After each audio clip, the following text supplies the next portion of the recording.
Hi, everyone. Welcome back to another episode of Fiancé Finances. Today, we want to talk about our financial freedom journey as a married couple now. So, if you've been following my channel, you know that I was very heavy on the financial independence, retire early, the FIRE movement. And my goal was to retire by 35 years old.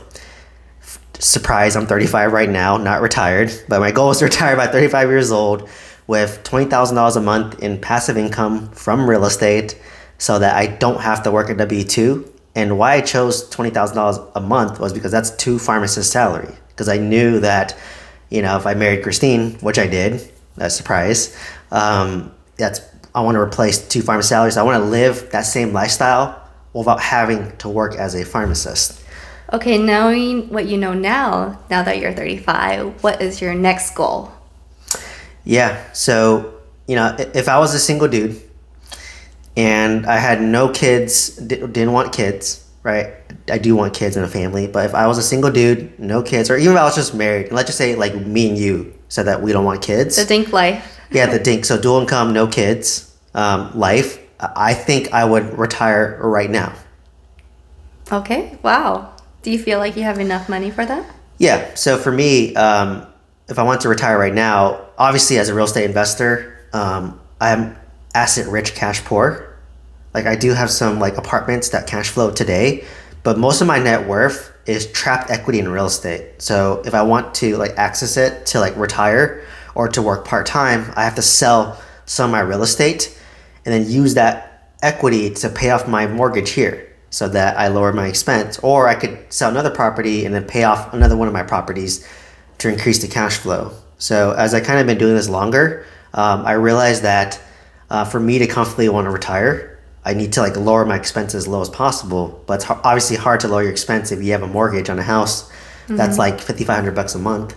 So I wouldn't feel comfortable leaving any W-2 job if I had a $5,500 a month mortgage. Yes. And on top of that, planning on having, maybe one or two kids. Yeah, that's just called irresponsible. Yeah. And like probably realistically, it's two kids by choice. If it's a third kid, it might be a mistake, but not a regret. But, I think when I say this to you, I know you disagree a lot with it because you're more optimized towards like stability. So kind of share your thoughts. Yeah, so in regards to FIRE, I am all for the FI part, financial independence part, but not so much of the RE, retire early. I'm just like, we're so young. I'm 30, you're 35. We have our whole lives. And then I'm happy with my career. I know you're happy as well. I finally found a job that's stable. So we're both like living the dream, honestly. We have a very stable job. We have a house and we're healthy. So because of that, I'm just like, I'm totally fine working for the next 10, 20 years. And then maybe just retire a little bit early. It doesn't have to be like 65. It could be like 50-ish, like 60 even. That's still retiring early. I think average retirement age is like 67 now, right? So it doesn't have to be 35. I think 35 is just being like a little bit reckless because what are you going to do with all this time, right? Yeah, I mean, I think those are really valid points. I think my rebuttal would kind of be like, well, right now we're in our 30s and like this is the youngest and healthiest we'll ever be. True. And if you ask anybody going to a W-2 job, yes, I mean, we have jobs that we like, but we all have those days where your alarm hits at 6 a.m., right? You hit your alarm, you want to snooze 3-4 times. Right. You roll out of bed, and then maybe you're driving to work and it's bad traffic, there's a bad accident, and then you arrive, it's a bad mood, and then now there's a coworker, a boss that you may or may not like, tells you something, and now your day is kind of shot, right? So like you lose that freedom, that flexibility, but you get stability in terms of that heroin I call a W-2 job, right? You get a paycheck every 2 weeks. Mm-hmm. Yes, it's nice that we get PTO, right? So like, and we utilize it. Like we travel internationally twice a year at least. We do little smaller trips here and there. But for me, if I wasn't working, I feel like I would find things to do and I wouldn't be bored. So, that's the way I'm kind of thinking. That's why, like, for me, retiring early is appealing. But if I were to, like, really snapshot it out, like, the typical millennial would be like, all right, I'm just going to retire early, just travel the world. Right? And then I guess, to be fair, we've traveled quite a bit already. You more than me. I just feel like if you're traveling while you're on PTO, everything seems like so much more fun because you have like a 14-day period where you're trying to get the best experience, eat all the best food during that time. And then because there's a deadline, after the 14 days, you have to go back to your W-2 job. Versus when you have no deadline, you can travel for 3-4 months at a time. I feel like it wouldn't be as fun, honestly. Everything will just be mundane, even if you were like in Spain for 4 months. It would just get old. Yeah, I mean, there's like definitely pros and cons. I think like, 14 days, you're right. Like you really enjoy it, you really maximize it. But my mind, like, I'm working my butt off for 6 months just to get 2 weeks off, right? And then like, by the time I get off work, you're so drained after work some That's days. true. Like, Friday, when you're young in your 20s, you party on Fridays. Now I get home on Friday, I'm just so exhausted that our sense of having fun on Friday is going to sleep early on Friday. Sometimes we sleep at 10 o'clock. Yeah, like we sleep at 10 because we're just so exhausted. Like just all the grind of the work and like the traffic, an hour each way, and it just beats at you. And then, you have one day on the weekend where you're doing nothing, and the other day you're just maybe going out and having fun. So to me, I don't know. I just think so differently that like I just can't imagine myself doing this for another like 20 years.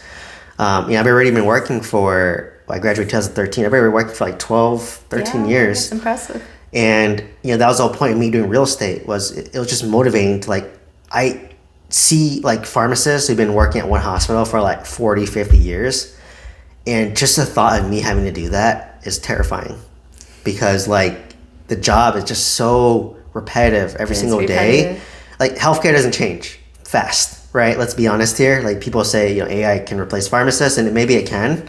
But things just move so slow in the hospital that things don't change at all. Like I've been doing this for 13 years, 12 years in leadership. I've been doing the same thing for 7 years. And like, I just can't imagine. I mean, I get it. Like you get your sick leave, you get your PTO. Like if I could travel like 5-6 times a year and still maintain my job, I probably wouldn't be as motivated to retire early. So, there's a job like that can be appealing. Or I know a lot of like millennials, Gen Zs, they like remote jobs or hybrid jobs. Yes. If I could get something like that, I think it'd give longevity for both of us. That's a perfect balance. Because you can choose when to go in, or because if you're working at home all day, you get sick of being at home, so you want to be able to go to the office. But those jobs as a pharmacist are a lot harder to find, and there's not many of them. But there are other ways to do that. So I think kind of Christine like kind of mellowed me out a bit. Like I was so gung-ho about like retiring at 35, but now my mindset's kind of more of like, okay, like most people leave their W-2 in real estate in their like 40s. It's very rare to have someone in their 20s or 30s. I mean, I wish my job would just let me take a 1-year sabbatical. If we had the choice where we could take literally a 1-year sabbatical I'd definitely take it. and come back to a job, Yes. we would do it. In a heartbeat. In a heartbeat, right? And like I'm in pharmacy management, so it's hard to find my job. So if I were to just do that, they'd probably get rid of me, and I have to come back as a normal pharmacist. For Christine, I mean, she's a regular pharmacist. She could do that, but we can come back to be a regular pharmacist. So it is an option, but like you said, like where we live, there's only a certain number of hospitals that like we can apply to.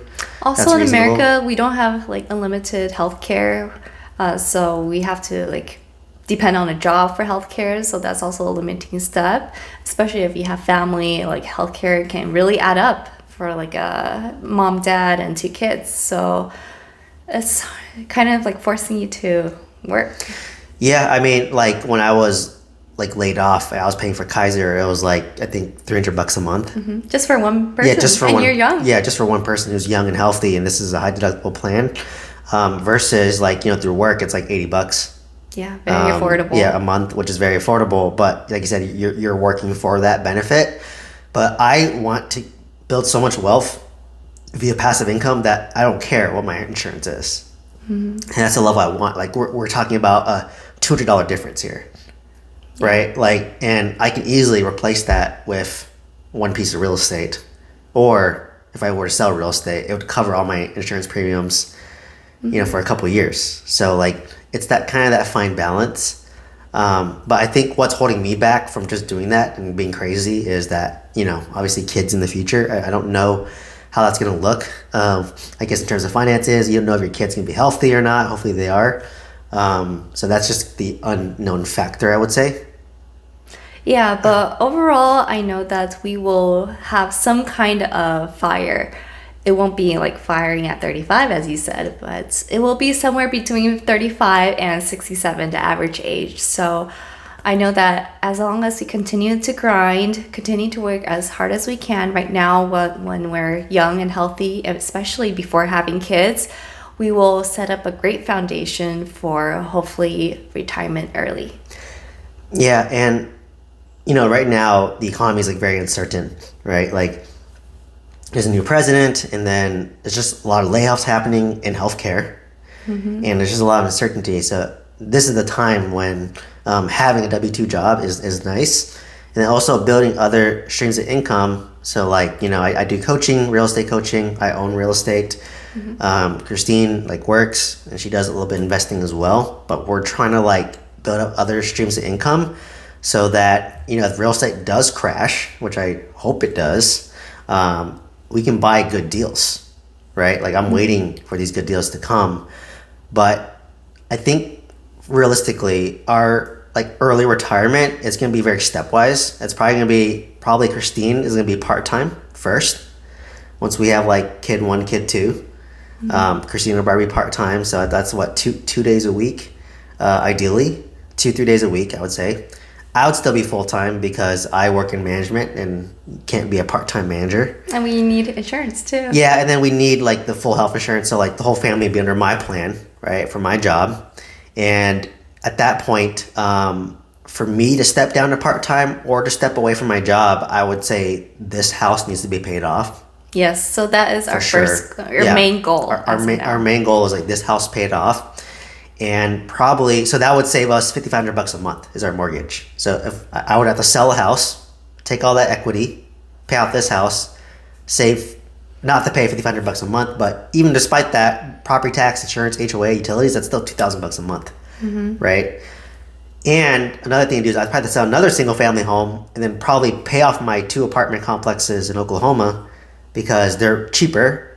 And if I wipe off that debt, that would boost the cash flow by about $5,000 a month as well, so that I can comfortably cover our living cost here, plus our insurance.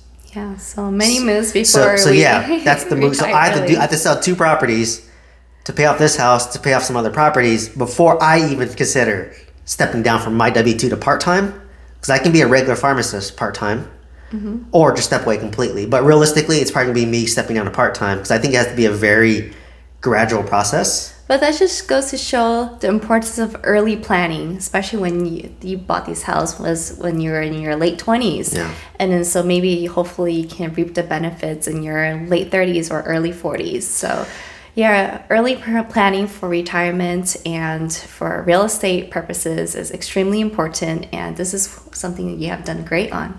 Yeah, like, to retire from real estate investing, it takes about 15 years between the compounding, right? So you have market appreciation, you have principal pay down because the tenants are paying down the loan. Over time, hopefully, the rents are going up and you get a little bit of tax benefits as well. And over time, you get better and better, right? Because over 15 years, you'll buy some good properties. I bought some good ones and I have some losses, right? I bought my mobile park, I lost, right? So it takes about 15 years to really get that, but you pivot, right? So like for me, is selling a property the best move? Financially, probably not. No. But it is the best move if I want to make my lifestyle better and easier and allow us to be part-time. It's more of a lifestyle move, not a financial move. And I had the hardest time grasping that concept as somebody who wants to optimize to like build, my net worth and to buy more real estate. So it's kind of interesting that like it's kind of like creating a very strong foundation for us to step away. And obviously, if we still make money other ways, we can now buy real estate with like a stronger foundation. Yeah, it's just nice to have options. If we still love our jobs, we will continue it. But if like having two kids and it just gets really stressful, maybe we have like the bandwidth to step away from it. So just having these options is good for mental health, or just being able to kind of step away from our jobs. Yeah. Yeah, and what's nice about being a pharmacist in healthcare in general is like a lot of people do, like a lot of pharmacists at my hospital, they work part-time once they have a kid. Or even per diem, yeah, just as necessary. Or even per diem, and it's a nice balance because it's hard being a stay-at-home mom. Like if you're with your kids 24/7, so a lot of them like going to work so that they have a change of pace. They can make some money, so they can go on vacation or like spend some money, and just to get away from the kids periodically and socialize with adults once in a while. So that's why it's like very popular for pharmacists to be like part-time, and that's why a lot of pharmacists are female and women. But it's just nice to have like options where like one day maybe I just want to spend time with my kids, right? I don't want to do that commute, or maybe I can take a job that pays less, but it's less stressful, right? So real estate opens all these options, and I'm like choosing to work. So anyways, that's what I kind of wanted to share about our mindset towards the financial freedom, retirement early, now that we're husband and wife. To kind of summarize, I was super gung-ho, retire early, 35, failed. For her, she just wants to retire before traditional age of 67, so let's just call it your 50s, early 60s, right? And have that stability. So anyways, let us know what your thoughts are. Curious to know what side you kind of lean towards. Do you want to retire early, or do you don't mind working? There's no right or wrong answer. It's really individualistic. But anyways, let us know what questions you have. Please like, comment, subscribe. Hope to see you in the next one. Thank you so much. Thank you. Let us know in the comments.